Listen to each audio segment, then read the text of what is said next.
They arrested a teenager in connection to a deadly shooting in Glasgow Village. This happened on Glengarry Road just before 5 last Wednesday.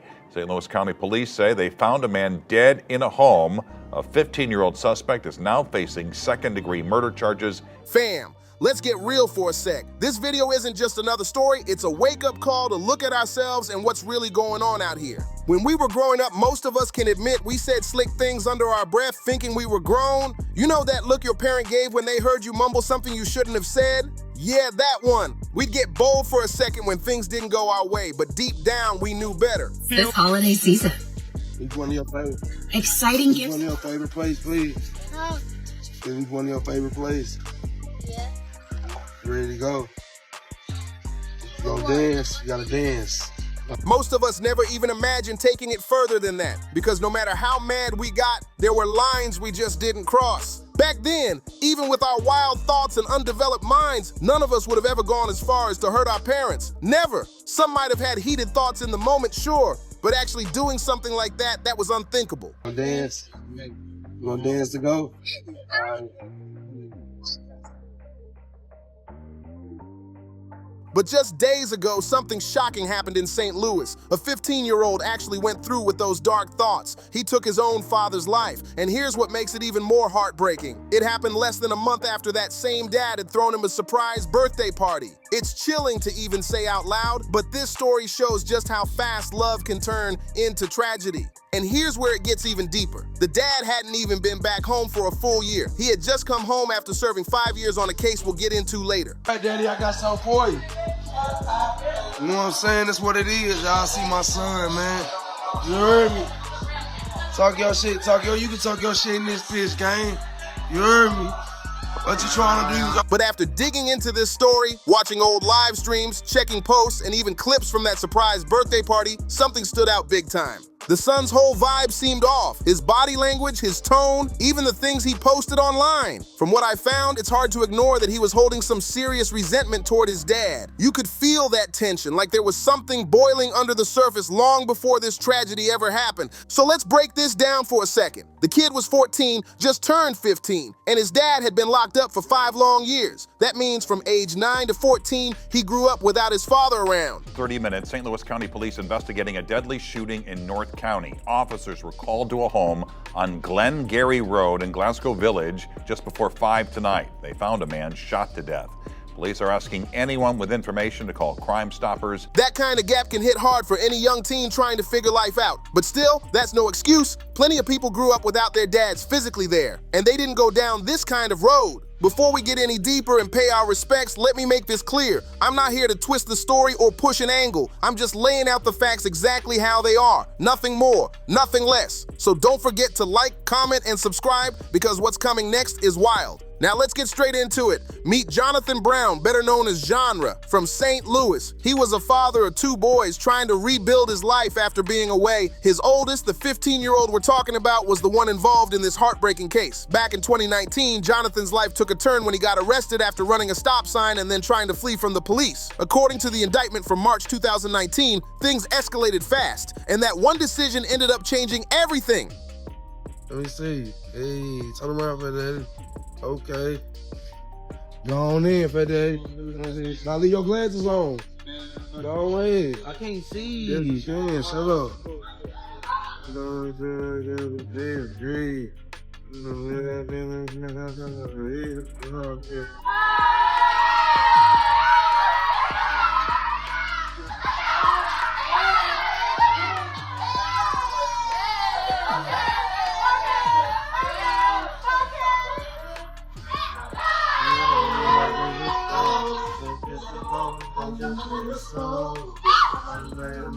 According to the report, St. Louis police officers tried to pull John over after spotting his car blow right through a stop sign. But instead of stopping, he hit the gas and took off, leading them on a wild, high-speed chase through the city streets. Sirens were blaring, lights flashing. It was chaos. The chase finally came to an end in a quiet residential neighborhood, but John wasn't giving up just yet. He and another man jumped out of the car and took off running on foot. The officers spread out through the area, searching every corner until they eventually found John hiding near a house close by. That moment sealed his fate and set off the chain of events that would shape everything that came after.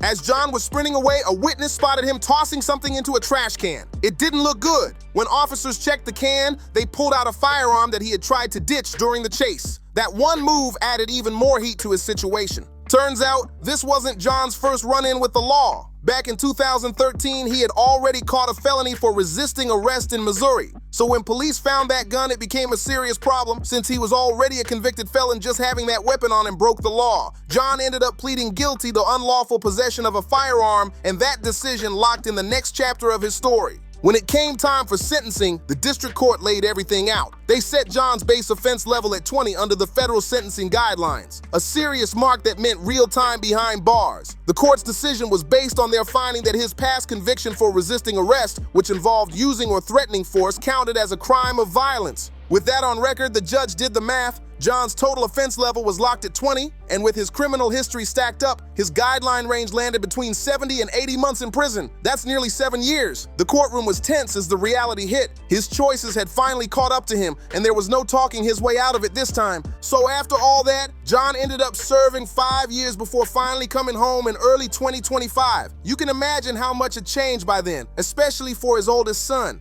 They arrested a teenager in connection to a deadly shooting in Glasgow Village. This happened on Glengarry Road just before 5 last Wednesday. St. Louis County Police say they found a man dead in a home. A 15-year-old suspect is now facing second-degree murder charges.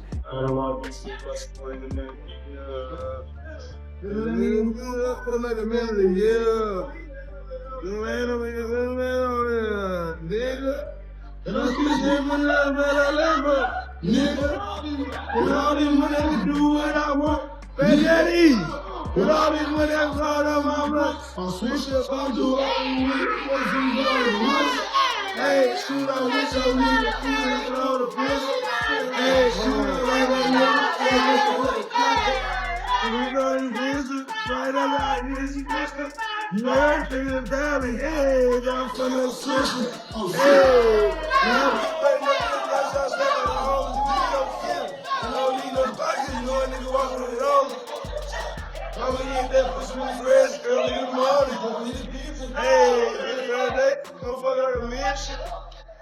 smoking all this weed, cause you know you got issues. When John first went in, his boy was just 9 years old, but by the time he got out, that kid had grown into a teenager, 14, turning 15 later that year. His birthday was on December 9th, and just one day before, on December 8th, 2025, John hit Facebook with a few posts that really stood out. Something about what he shared felt deeper than usual, almost like he was reflecting on everything he'd been through and everything he wanted to fix. Those posts would later feel even more important once people saw what happened next. In one of his first posts, John got real about how long he'd been back home. He wrote, "I've been home 276 days today." Then he went on with a powerful message, something that sounded like it came from pain and experience. He said, "From the ends to the B's, if a man don't get nothing from you, the hotter ones want to see you lose. 2026, don't come around me if you don't know what loyalty is, forget love." Those words hit heavy, like he was cutting ties with fake friends and people who'd done him wrong while he was locked up.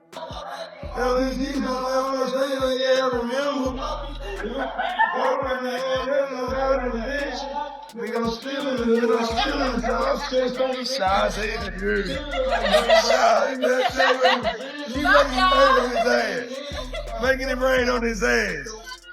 Hey, nothing ain't been my bag, nigga. I don't want this to go feel like the man of the year. I don't want this to go feel like the man of the year. I don't want this to go feel like the man of the year. I don't want this to go feel like the man of the year. I don't want this to go feel like the man of the year. I don't want this to go feel like man of the year. Man over here. Hey.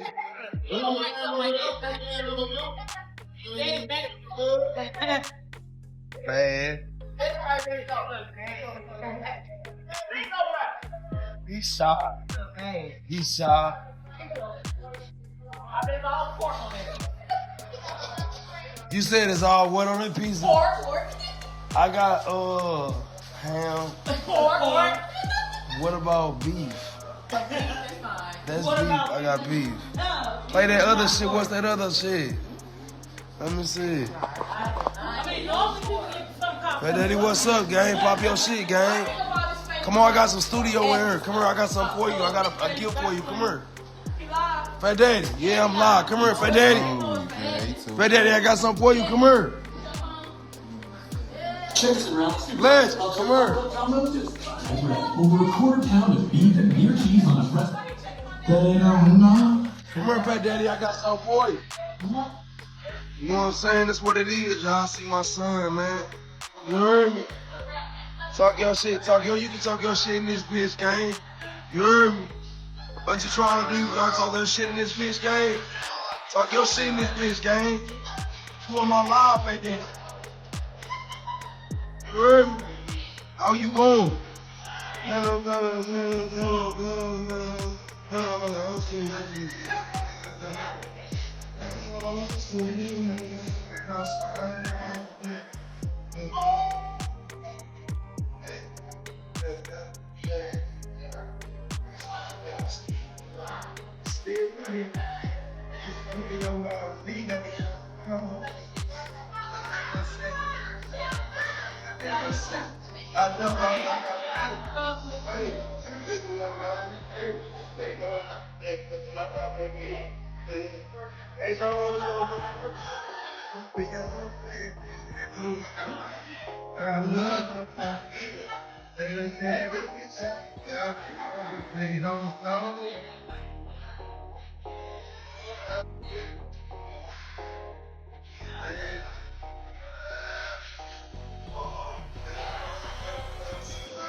Y'all get whatever y'all want. I got it.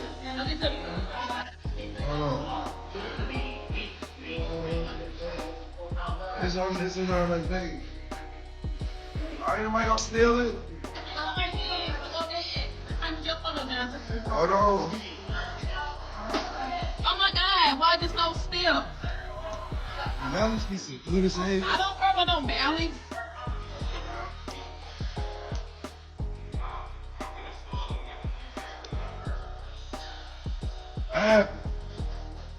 No.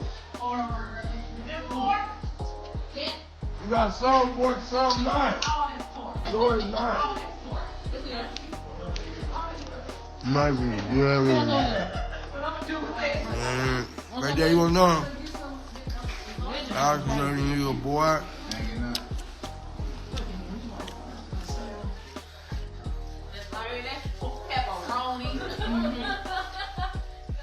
Get probably some.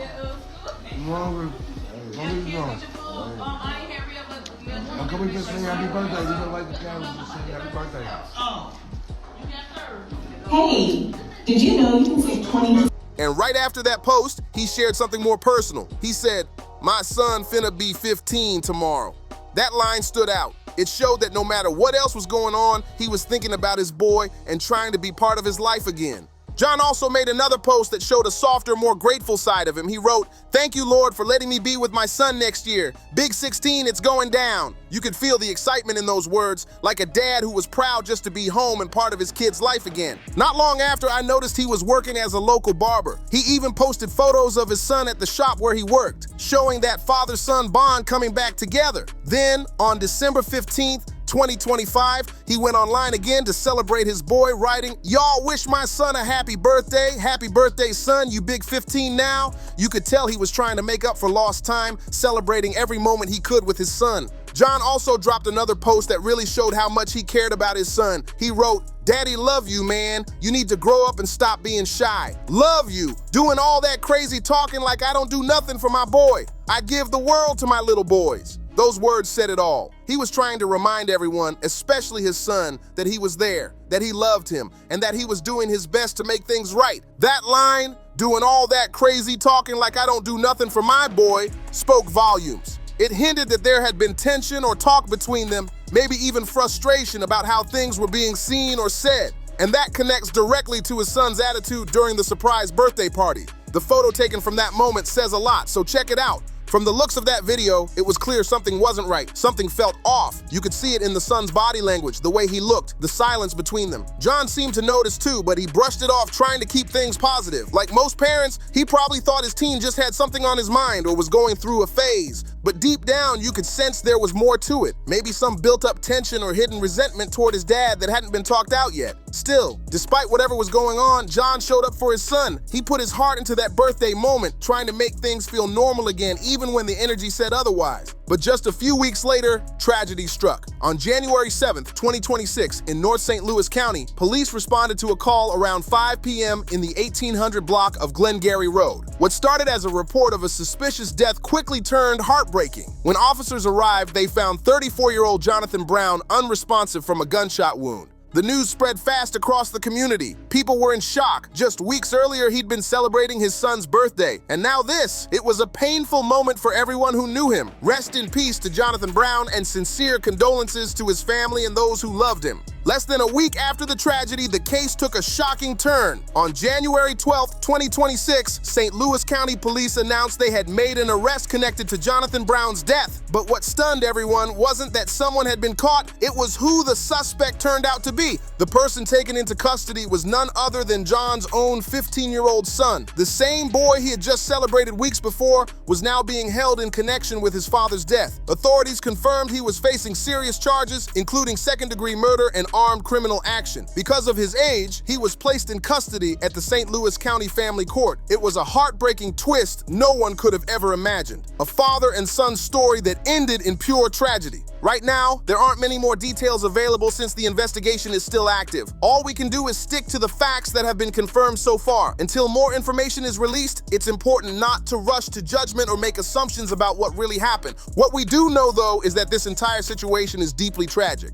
According to early reports, police believe the incident took place while Jonathan was asleep, which makes it even harder to process. It's heartbreaking from every angle. A father gone, a son's life forever changed, and a family torn apart. Sometimes the truth behind moments like this takes time to come out, but what's already known is more than enough to leave a community stunned. You ever stop and think about how many thoughts must have been running through that kid's head? What could make a 15-year-old do something so extreme to his own father? Sometimes people hold in so much pain that it ends up coming out the wrong way. And this is one of those moments that shows just how deep that hurt can go. It's beyond sad, and no words can truly explain it. Rest in peace to Jonathan Brown, and sending nothing but love and condolences to his entire family. As more details unfold, I'll keep you all updated through new videos and posts, so stay tuned. This was the heartbreaking story of a teen who made a decision that changed everything. One that left a father gone and a community in shock. Let me know your thoughts in the comments, hit that like button, and don't forget to subscribe to the channel. I'll catch you all in the next one.